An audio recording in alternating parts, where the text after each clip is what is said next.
Dieu est connu pour le fait de coller ensemble les fragments de nos vies fracturées pour faire une belle image. Combien notre Dieu est incroyable. Il est surnaturellement spécialisé dans la prise des fils de notre désobéissance et de notre méfiance envers lui, et il les tisse pour former une belle tapisserie.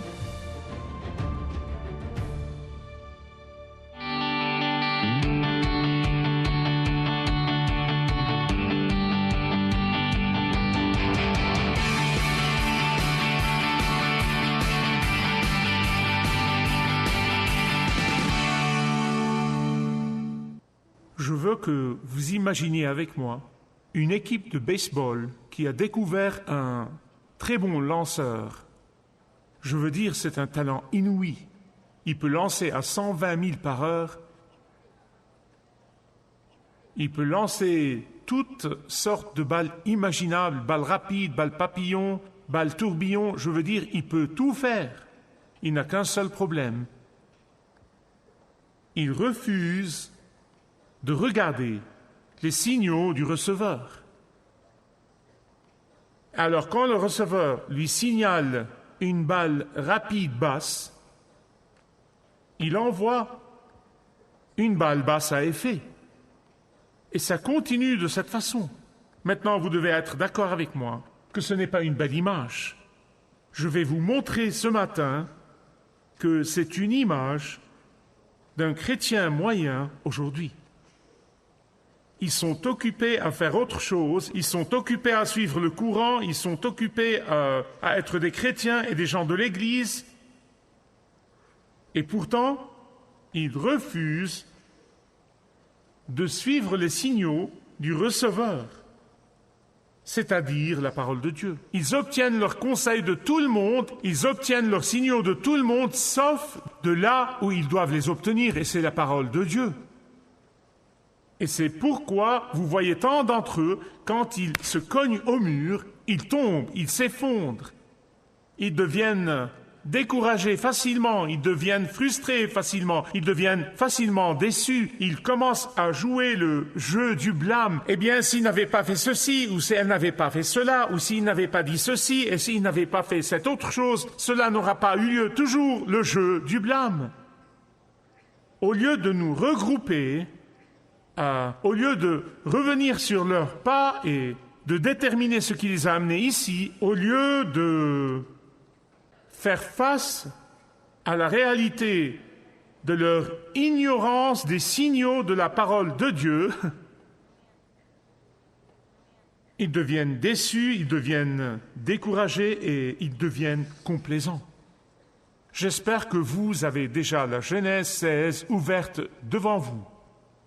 Nous sommes au milieu d'une série sur la vie d'Abraham, nous l'appelons « Comptez les étoiles quand vous n'en voyez aucune ». La dernière fois, nous avons laissé Abraham au chapitre 15. Il était à un sommet spirituel et émotionnel. Dieu était déjà passé à travers l'animal qui a été coupé en deux et dont les moitiés avaient été séparées. Dieu lui-même, comme l'unique, le garant de l'alliance, a marché dans ce sang qui est une préfiguration de la croix de Jésus-Christ.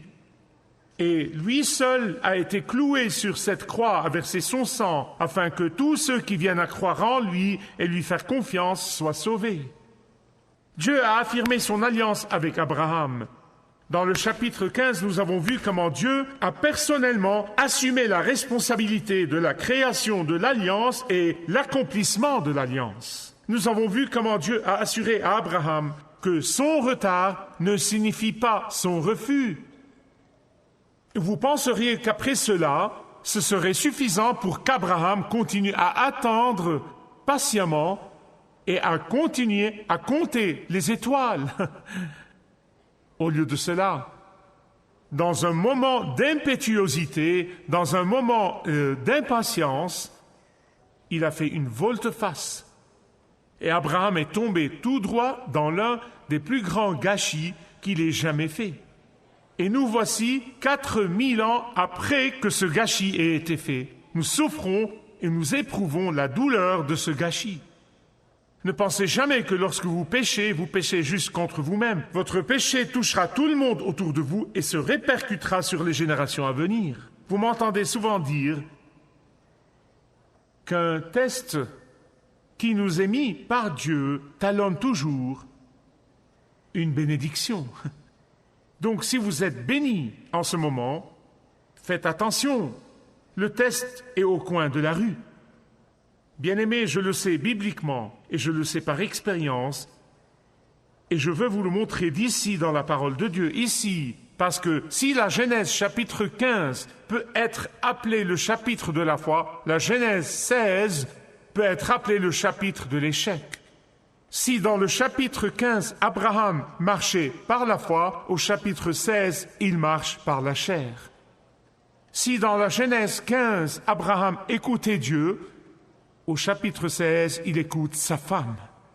Maintenant, avant que vous ne protestiez, avant tout ça, laissez-moi m'arrêter et vous rappeler que c'est Abraham qui a demandé à Sarah de mentir pour lui en Égypte. D'accord? Ils sont au même niveau ici. Je sais que je parle pour beaucoup d'hommes quand je dis que je reçois des conseils sages de ma femme. Je reçois de très bons conseils de ma femme, des conseils divins. Et donc, je vais vous montrer ce matin, vous ne l'avez peut-être jamais entendu avant, et c'est peut-être la première fois que vous entendez cela, mais je veux vous montrer aujourd'hui quelque chose au sujet du conseil de Sarah à Abraham. Maintenant, je veux vous le montrer comme un acte désintéressé. Je vais vous le prouver dans une minute. Mais pour faire cela, je dois vous faire revenir 4000 ans dans l'histoire. Pas seulement historiquement, mais culturellement, pour que vous compreniez ce qui se passait. Vous m'entendez souvent dire « Assurez-vous que vous mettez le texte dans son contexte », et le contexte ne signifie pas seulement le verset avant et le verset après, mais vous devez comprendre à qui il a été écrit, qui sont les destinataires, qu'est-ce que ça voulait dire et comment la culture de cette époque était, parce que c'est très important et fidèle à l'Écriture. La Bible est toujours pertinente pour les gens à qui elle parle, donc nous apprenons d'elle et nous en tirons des leçons. Vous voyez, les hommes à cette époque, en particulier en ce temps, leur statut dans la société dépendait du nombre d'enfants qu'ils avaient. L'importance d'Abraham dans sa société, en fait sa virilité, était en jeu ici. Et Sarah était affectée profondément par ce qui était perçu comme le déshonneur de son mari dans la société. En fait, je veux vous soumettre que Sarah a voulu que le monde sache que la raison pour laquelle il n'était pas capable d'avoir des enfants était de sa faute et non de la faute de son mari. C'est quelque chose que je voulais que vous saisissiez et compreniez vraiment. Elle était absolument certaine que si elle suivait les normes culturelles, et ne vous y trompez pas, ce sont les normes culturelles. Tout le monde le faisait. Lorsque vous ne pouvez pas avoir d'enfant, vous donnez votre esclave, votre serviteur, et quand une esclave devient enceinte, prête à donner naissance à un bébé, elle s'asseyait sur les genoux de sa maîtresse et accouchait comme si c'était le bébé de sa maîtresse. C'était ce qui a été fait. Tout le monde le faisait. Ayant dit ceci, pas tout ce qui est légal ou accepté par la société est bon et juste. L'avortement est légalisé et accepté, mais Dieu a dit que c'était mauvais, c'est un péché. Le mariage homosexuel est légal maintenant, mais Dieu a dit qu'il est contraire à son ordre créé. Et même si l'adultère et la fornication sont acceptés, ils sont encore des péchés aux yeux de Dieu. La liste continue encore et encore. Mais voici le problème. Malgré que Sarah ait essayé d'être désintéressée, malgré qu'elle ait voulu prendre le blâme pour le fait qu'ils n'ont pas d'enfants, malgré qu'elle ait voulu justifier son mari, c'était le mauvais plan d'action. Et je suis convaincu que si cela avait été suggéré par quelqu'un d'autre que Sarah, Abraham ne l'aurait pas fait. Et alors Sarah a suggéré à Abraham qu'il pourrait avoir des enfants à travers sa servante égyptienne Agar. Lisez la lettre aux Galates chapitre 4 très attentivement, parce que Paul affirme que nous, les croyants en le Seigneur Jésus-Christ, sommes les descendants spirituels d'Abraham. Parce qu'il parle de la graine, pas les graines, et il parle de Jésus. Et c'est pourquoi Jésus, le Messie, est né de la femme libre, Sarah, et pas de la femme esclave, Agar. Lisez ceci quand vous rentrez chez vous. Mais vous vous souvenez, il y a quelques messages, je vous ai montré comment Abraham a essayé de faire une sorte d'intervention dans la promesse de Dieu. Il l'a fait avant. Et il a fait sa planification successorale et il a dit à Dieu, je travaille sur mon domaine ici et je fais ma planification successorale et maintenant mon chef des serviteurs, Eliezer de Damas sera mon héritier. Vous savez ce que Dieu lui a dit? Voici une traduction de Youssef. Lis mes lèvres. Tu vas avoir un enfant de Sarah. Mais d'une façon ou d'une autre, cette fois-ci, l'attente d'Abraham et Sarah devenait difficile. L'attente devenait difficile. Je serai la dernière personne sur la face de la terre à vous dire que l'attente est facile. Je ne ferai jamais cela, parce que je sais que ce n'est pas facile. Et Sarah et Abraham sentaient qu'ils devaient faire quelque chose pour aider Dieu. Quand nous cessons de faire confiance à Dieu pour l'accomplissement de sa promesse, même si c'est rationnel, même si c'est raisonnable, peu importe combien ça semble être bien, nous accusons Dieu pour nos difficultés. J'ai été là, je l'ai fait et je vous promets que je peux certainement vous le prouver. Regardez le verset 2 avec moi, s'il vous plaît. Sarah a dit, « Le Seigneur m'a gardé d'avoir des enfants. » Eh bien, comme une déclaration de fait, c'est vrai, ce l'est vraiment. Mais il y a plus à ce verset et à ce qu'elle vient de dire que nous pouvons voir. Écoutez attentivement. C'est comme si Sarah disait, « Je sais que nous devons faire confiance à Dieu, je sais que nous devrions le croire sur parole, je sais que nous devrions faire confiance en sa promesse, je sais que nous devrions attendre, je sais que nous devrions compter les étoiles et nous préparer, mais regarde-nous, nous sommes prêts pour la maison de retraite, pas pour commencer une garderie. » Bien-aimés, je sais et vous savez que parfois nous faisons la mauvaise chose avec de bonnes intentions. Et nous disons, mon motif était bon. Rappelez-vous juste cela. Question. Qui est responsable ici? Sarah ou Abraham? Tous les deux. La seule personne impliquée ici qui n'est pas fautive était Agar. Elle était une servante, elle était une esclave, elle devait faire ce qu'on lui dit de faire. Elle n'avait pas d'autorité. Maintenant, laissez-moi vous donner un conseil que je me donne, et croyez-moi, je m'en donne beaucoup et très souvent. C'est un conseil que je me donne et c'est ceci. Quand j'attends que Dieu fasse le surnaturel, je fais très attention à ne pas essayer de faire le naturel. Quand vous attendez que Dieu fasse le surnaturel, soyez très prudent de ne pas essayer le naturel. Mais vous savez quoi?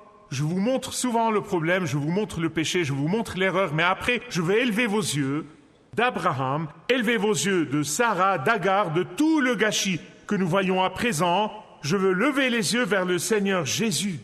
Je veux lever vos yeux vers notre Dieu et vous montrer combien notre Dieu est gracieux, combien notre Dieu est incroyable. Il est surnaturellement spécialisé dans la prise des fils de notre désobéissance et de notre méfiance envers lui, et il les tisse pour former une belle tapisserie. Dieu est connu pour le fait de coller ensemble les fragments de nos vies fracturées pour faire une belle image. Dieu est connu pour la prise de tout le matériel jeté et il produit une magnifique tapisserie.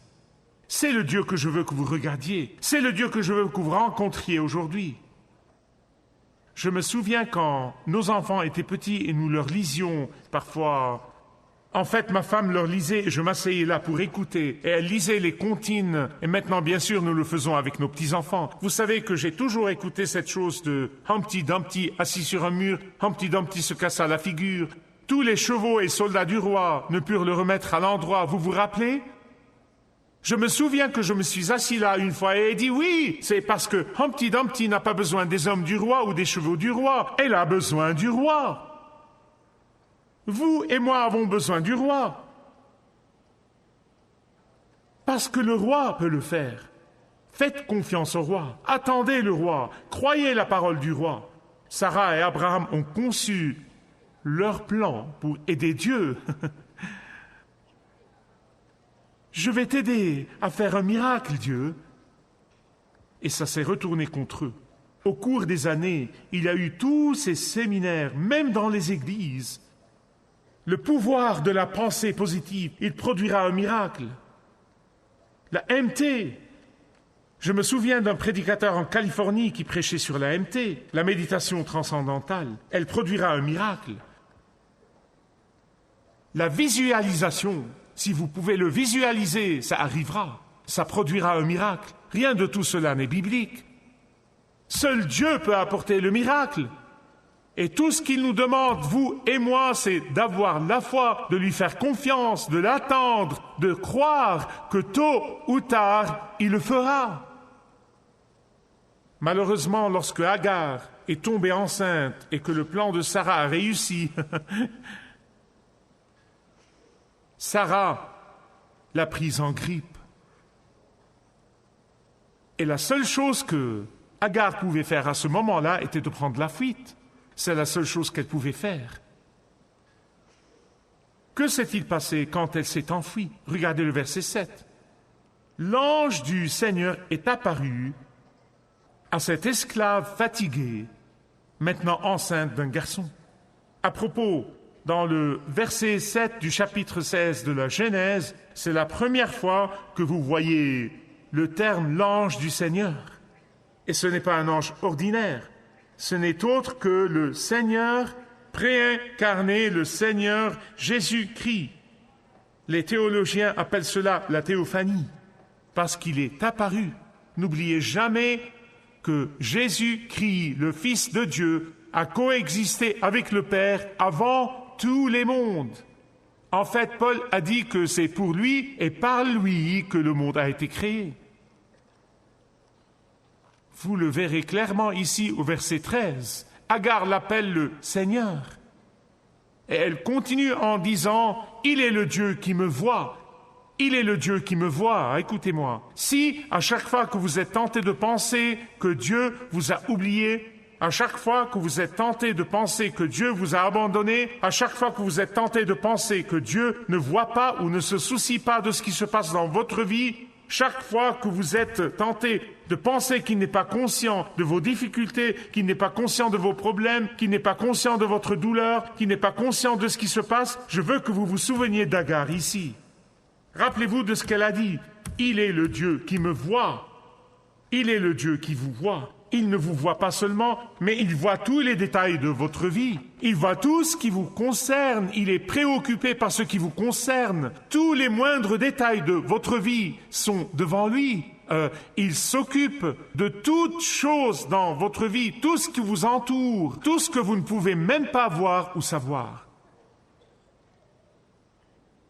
Le psaume 139, 9 et 10 dit « Si je prends les ailes de l'aurore et que j'aille habiter à l'extrémité de la mer, là aussi ta main me conduira, ta main droite me saisira. » Mais je m'emporte peut-être un peu ici et je veux juste revenir à l'histoire.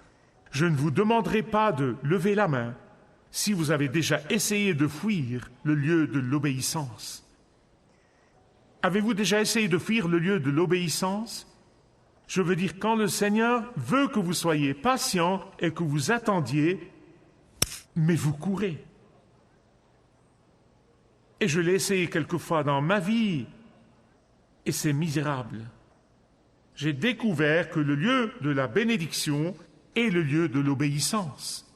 Le lieu de la bénédiction est là où il voulait que je sois, pas là où je veux aller. Aujourd'hui, la devise de notre culture est que quand les choses deviennent difficiles, les durs iront dehors pour fuir. Vous voyez, la plupart préfèrent fuir que de rester et de s'occuper des problèmes. C'est le problème dans notre culture d'aujourd'hui. Nous quittons nos emplois, nous quittons nos écoles, nous quittons nos églises, nous quittons nos mariages, et nous le faisons avec une vitesse vertigineuse. Ce que nous ne réalisons pas, c'est que lorsque les gens laissent tomber quoi que ce soit pensant qu'ils peuvent fuir, ils fuient avec leurs problèmes. Et ils répéteront ceci, et ils répéteront ceci jusqu'à ce qu'ils s'arrêtent et s'occupent de la question fondamentale. Pour Agar, elle allait probablement retourner en Égypte. Il n'y a pas beaucoup de sympathie pour les mères célibataires. Elles ne seraient que dans la misère. Regardez le verset 4. Vous voyez, Agar a commencé à mépriser Sarah et Sarah d'eux-mêmes. Verset 5. Il me montre combien ma mémoire est volatile. Il m'a montré à quel point ma mémoire est inepte. Regardez-le avec moi, s'il vous plaît. Sarah dit à Abraham que l'outrage qui m'est fait retombe sur toi, que le Seigneur juge entre toi et moi. Elle a oublié que c'était son idée, pauvre Agar. Et plus la figure d'Agar s'épanouissait, plus Sarah devenait acariâtre. Je pense que vous devez être d'accord avec moi que jusqu'à ce point de la vie d'Agar, elle a connu des problèmes immérités, non? Vous êtes d'accord? Mais voici ce que je veux vous montrer. Plus important encore, elle a reçu des bénédictions inattendues. Ne sous-estimez jamais Dieu pour vous donner une bénédiction inattendue lorsque vous traversez des difficultés imméritées. Beaucoup de gens disent « la vie n'est pas juste et tout cela, je comprends, mais Dieu est aussi le Dieu de la justice et il voit ce qui se passe. » Mais avant de recevoir cette bénédiction inattendue, elle a dû revenir. Elle a dû retourner dans le chemin de la bénédiction. Laissez-moi vous dire quelque chose. Il y a un chemin de bénédiction et il y a un chemin sans bénédiction. La Bible l'indique clairement. Il n'y a pas de troisième voie. Et pour recevoir la bénédiction, vous devez rester sur le chemin de la bénédiction. Fuir le lieu de l'obéissance ne vous bénira pas. Se sauver de l'endroit où Dieu veut que vous soyez ne vous donnera pas de bénédiction. Et vous pouvez lutter contre cela autant que vous voulez, aussi longtemps que vous le souhaitez. Vous pouvez parier dessus. Seulement l'endroit où il veut que vous soyez est le lieu de la bénédiction. Dans mes premières années de marche avec le Seigneur, comme beaucoup de gens, je criais à Dieu dans une situation et je disais « Dieu, s'il te plaît, change ma situation. S'il te plaît, change ma situation. » Vous avez lu ma biographie et vous connaissez certaines choses par lesquelles je suis passé. Et je crie à Dieu. Et Dieu me laisse pleurer pendant un moment, puis de sa voix douce et tranquille, il dit « Michael, je veux te changer à toi. Je veux te changer à toi. Avant de pouvoir changer ta situation, avant de changer ta situation. » Ici, Dieu a dit à Agar, il dit « Je te bénirai quand tu retourneras au lieu de l'obéissance. Je te bénirai. Tu auras un fils et tu l'appelleras Ismaël. Shema, le Dieu qui entend, elle, le nom de Dieu. Ishmaël, Dieu entend. Il t'a entendu. Et comme Dieu a dit à Agar, et il le dit à tant d'entre vous qui m'écoutent maintenant, que ce soit dans ce lieu ou partout dans le monde, il dit « J'entends le cri de votre affliction. J'entends le cri de celui qui a été lésé. J'entends le cri de la douleur intérieure de ceux qui ont été trompés. J'entends le cri de l'injustice. J'entends le cri d'une vraie victime d'infidélité. J'entends votre cri. » Et c'est pourquoi, quand Dieu a demandé à Agar « D'où es-tu venu et où vas-tu » Ce n'est pas parce que Dieu ne savait pas d'où elle vient ou où elle va. Il est omniprésent, omniscient. Mais parce qu'il voulait qu'elle verbalise sa douleur. Il voulait qu'elle verbalise sa douleur.